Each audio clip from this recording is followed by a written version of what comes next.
और morning prime में अब जो खबर हम आपको दिखाने जा रहे हैं वो खबर समंदर में बढ़ती भारत की ताकत से जुड़ी खबर यह है कि हिंद महासागर क्षेत्र में चीन के लिए तैयार हो गया है एक नया चोक पॉइंट और यह पॉइंट इतना प्रभावशाली है कि इससे चीन के 80% ट्रेड को चोक किया जा सकता है। तो आप समझ सकते हैं कि कितनी बड़ी तैयारी भारत ने समंदर के भीतर करके रखी है।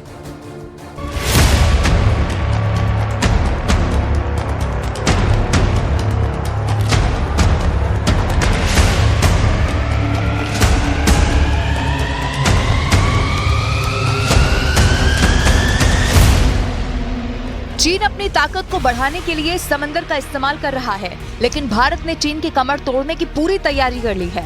लक्षद्वीप के मिनिकॉय आइलैंड पर भारतीय नौसेना ने सेना में अपने नए नौसैनिक बेस INS जटायु को शामिल कर लिया है। समुद्री लुटेरों पर लगाम लगाने के साथ ही इस नौसैनिक अड्डे से मालदीव और चीन की हरकतों पर नजर रखी जा सकेगी। चीन को इस बात का डर पहले से ही सताता रहा है कि अगर उसके व्यापार और एनर्जी ट्रेड जो समंदर की तरफ से मूव करता है वो रुक गया तो उसकी कमर टूट जाएगी और सही मायने में भारत ने इसकी तैयारी कर ली है। लक्षद्वीप का मिनिकॉय आइलैंड जो कि 9 डिग्री चैनल के साउथ में है और यहाँ से सबसे ज़्यादा ट्रेड गुजरता है। अगर हम लोग बात करें चाइना की जो सबसे बड़ा प्रतिद्वंदी है, सबसे बड़ा खतरा है, उसका भी 80% ट्रेड इसी इलाके से गुजरता है और अगर उस ट्रेड को चोक कर दिया जाए तो चाइना की जो बैकबोन है वो पूरी तरीके से टूट जाएगी। लिहाजा ये जो नेवल बेस है ये अपने आप में ही उस देश को यानी कि चाइना को मैसेज देने के लिए काफ़ी है। मिनिकॉय में नौसैनिक बेस के निर्माण से चीन की नौसेना गतिविधियों पर नजर रखना आसान हो गया है। लक्षद्वीप की पोजीशन की बात करें तो भारतीय मेनलैंड से लक्षद्वीप की पोजीशन 400 किलोमीटर है, जबकि 250 किलोमीटर मालदीव और तकरीबन 3000 किलोमीटर सोमालिया दूर स्थित है। और ग्लोबल ट्रेड रूट के साथ कई तरह के खतरे भी इस इलाके में आए दिन नजर आने लगे हैं।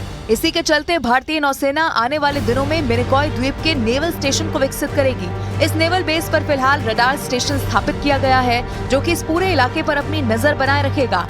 आने वाले दिनों में यहाँ बड़े मिलिट्री एयरक्राफ्ट लैंड कर सके, इसके लिए 2.5 किलोमीटर से लंबा एयर स्ट्रिप भी तैयार करने की योजना है, क्योंकि दुश्मन देश भारतीय समंदर का इस्तेमाल चोरी छिपे करने से बाज नहीं आता। लेकिन अब चीन पाकिस्तान की किसी भी तरह की गतिविधियों पर आसानी से नजर रखी जा सकेगी और भारतीय नौसेना की सेना में शामिल INS जटायु के जरिए दुश्मन देश की हर एक शिप को मॉनिटर किया जाएगा। उधर इजराइल हमास की जंग ने ब्लू वाटर का मिजाज बदल कर रख दिया है। भारतीय नौसेना ने अरब सागर में निगरानी को और ज्यादा बढ़ा दिया है और साल 2035 तक आत्मनिर्भर भारत के तहत इसमें 64 नए जंगी जहाज शामिल कर दिए जाएंगे।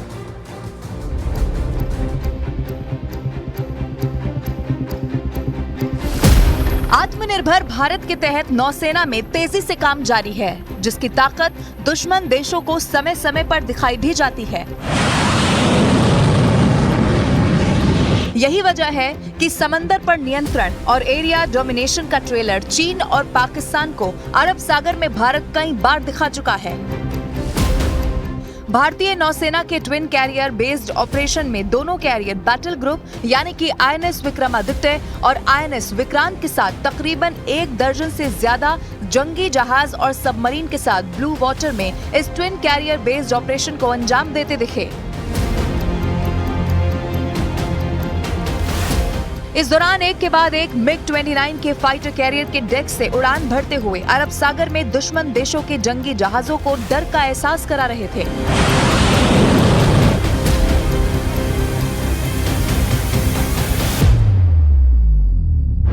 क्योंकि बहुत कम ऐसा होता है जब नौसेना के दोनों एयरक्राफ्ट कैरियर एक साथ दिखाई देते हों। चलिए अब समझते हैं कि क्या होता है carrier battle group. Aircraft carrier समुद्र पर तैरता एक एयरफील्ड होता है और एयरक्राफ्ट कैरियर की वजह से ही एयर अटैक करने की क्षमता दुगनी हो जाती है। यानी कि अगर अटैक एयर ऑपरेशन को अंजाम देना हो तो जमीनी एयरबेस से एयरक्राफ्ट को लॉन्च करने के बजाय समुद्र में दुश्मन के इलाके के करीब एयरक्राफ्ट कैरियर को पोजीशन करके एयर ऑपरेशन लॉन्च किया जा सकता है। एयरक्राफ्ट कैरियर कभी अकेले मूव नहीं करता। इसके साथ इस कैरियर तक पहुंचने वाले किसी भी खतरे को दूर करने के लिए दर्जनों जंगी जहाज और सबमरीन मौजूद रहते हैं। एयरक्राफ्ट कैरियर पर दुश्मन देश की नजर सबसे पहले होती है, क्योंकि अगर इसे निशाना बनाया तो नौसेना की कमर टूट जाती है। अगर हम भारतीय कैरियर बैटल ग्रुप की बात करें तो एक ग्रुप में डिस्ट्रॉयर और फ्रीगेट, सबमरीन और सपोर्ट शिप की संख्या 8 से 12 होती है। हालांकि ऑपरेशन के लिहाज से इनकी संख्या को कम ज्यादा किया जा सकता है। आत्मनिर्भर भारत के तहत ये कोशिश की जा रही है कि 2047 तक पूरी तरह आत्मनिर्भर हो जाएंगे, शिप्स के नंबर्स बढ़ेंगे। अभी फ़िलहाल क्या स्टेटस है, क्योंकि एडवर्सरीज़ के पास तो चाइना जो है वो पूरी तरीके से दुनिया का नंबर 1 हो गया नंबर के हिसाब से, और पाकिस्तान को भी सपोर्ट कर रहा है। हम लोग कहाँ स्टैंड कर रहे हैं? तो हमारा देखिए करीब 130 जहाज़ हैं और कुछ 250 एयरक्राफ्ट भी हैं, और हम लोग अभी पिछले 10 साल में करीब 33 शिप्स और सबमरीन्स कमीशन किए हैं। वो सब हमारे देश में ही बना है, और आगे जाके फ़िलहाल 66 शिप्स का निर्माण हो रहा है अभी। उसमें से सिर्फ 2 शिप जो है वो रूस में बन रहा है, बाकी सारे देश में ही बन रहा है।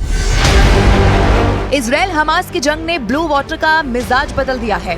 इजराइल और हमास की जंग लगातार जारी है और एक बार फिर से इस जंग ने दुनिया को 2 हिस्सों में बांट दिया है। लेकिन इजराइल हमास की जंग का असर अब दुनिया के समुद्र के जरिए होने वाले व्यापार पर भी पड़ना शुरू हो चुका है। यही वजह है कि भारतीय नौसेना ने अरब सागर में निगरानी को और बढ़ा दिया है और आत्मनिर्भर भारत के तहत इसी कड़ी में 64 नए जंगी जहाज साल 2035 तक शामिल होंगे।